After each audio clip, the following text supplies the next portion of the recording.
Volta a Brasília, os detalhes agora. A Polícia Federal prende Mauro Cid, faz buscas em um endereço do ex-presidente Jair Bolsonaro na capital federal. Repórter Catiúcia Sotomayor aqui conosco mais uma vez, bem-vinda. O que já se sabe, qual foi a reação até agora, Catiúcia? Pois é, a informação que a gente já conseguiu confirmar é que foram presas 3 pessoas, além do ex-ajudante de ordem Mauro Cid. Nessa operação contra os dados falsos de vacina, foram presos também os policiais Max Guilherme e Sérgio Cordeiro, seguranças próximos de Bolsonaro. Os agentes cumprem, então, 16 mandados de busca e apreensão e 6 mandados de prisão preventiva, como a gente tem falado em Brasília e no Rio de Janeiro. O ex-presidente Bolsonaro não está entre as pessoas que podem ser presas, pelo menos neste momento.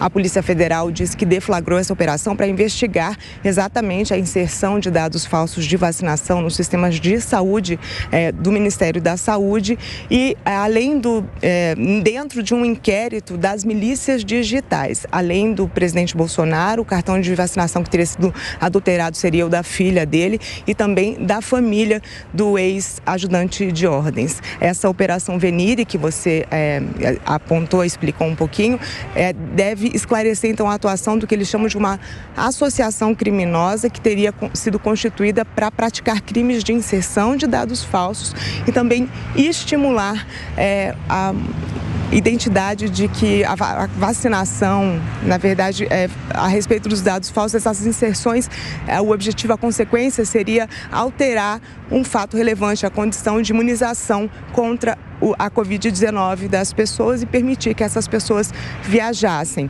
com certificados que seriam emitidos, então, pelo Ministério da Saúde, que poderiam utilizar para burlar as restrições sanitárias impostas pelos poderes públicos aqui no Brasil e também nos Estados Unidos. Bem, a informação que a gente tem, então, 3 pessoas foram presas, a gente segue acompanhando, a polícia está fazendo essa operação, 7 horas da manhã essas pessoas já haviam sido presas, mas ainda há outras pessoas que correm o risco de serem presas e também os mandados de busca e apreensão seguem, a polícia vai continuar apurando e indica que o objetivo do grupo seria mesmo manter coeso essa identidade em relação à pauta ideológica, segundo a polícia, de sustentar o discurso contra a vacinação contra a Covid-19.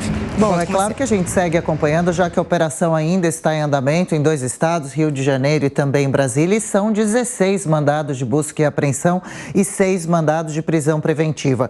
Completando, a Catiúcia trazia para a gente, teriam sido forjados, Amanda, os certificados de vacinação do hoje, então, ex-presidente Jair Bolsonaro, também da filha dele, você citou a Laura Bolsonaro, de apenas 12 anos, é a idade que ela tem hoje, e do ex-ajudante de ordens, preso nesta manhã, Mauro Cid Barbosa, além também dos documentos da mulher e da filha dele, de Mauro Cid. E essa falsificação teria o objetivo, então, de garantir a entrada, sem o certificado proibida, de Bolsonaro, familiares e auxiliares próximos nos Estados Unidos, burlando a regra imposta de vacinação obrigatória no país. A Polícia Federal também está investigando a situação de outros membros da comitiva, como a ex-primeira-dama Michele Bolsonaro. Amanda, lembrando também que a operação tem o aval, a autorização de Alexandre de Moraes. Bolsonaro e essas outras pessoas podem vir a ter que enfrentar problemas, não só no Brasil, como com os Estados Unidos também, devido a essa possível falsificação? Adriana, isso é uma pergunta que algum especialista teria que responder, algum advogado. Eu não sei responder essa última questão, mas eu sei o seguinte, parece que o ex-presidente Jair Bolsonaro tinha razão em querer ficar nos Estados Unidos durante esse tempo todo e tinha muito medo de voltar ao Brasil e enfrentar a justiça, porque ele sabia exatamente os atos, possivelmente criminosos, que tinha cometido ao longo de seus últimos 4 anos e agora que não tem a proteção do foro privilegiado, estaria na mira, no alvo da justiça. E esses crimes começam a ser descortinados. Então, esse pessoal aí, tendo Mauro Cid à frente, eles não fraudaram só a saúde, não são só crimes contra a saúde, de fraude ao forjar certificados, documentos de vacinação. Eles tentaram fraudar também a Receita Federal, levando aquelas joias de 16 milhões e meio de reais, fora os outros 2 estojos masculinos.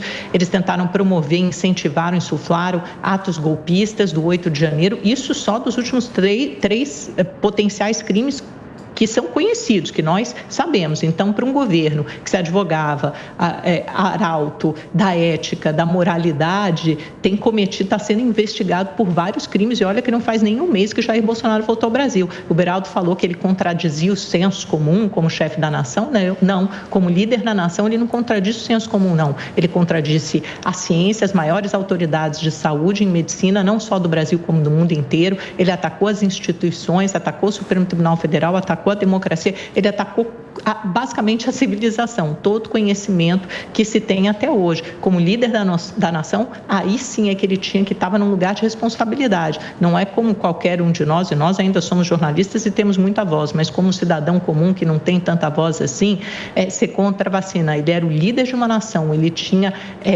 conhecimento e tinha acesso a toda a informação disponível nesse momento. E mesmo assim ele preferiu uma ideologia negacionista do que se curvar ao conhecimento científico.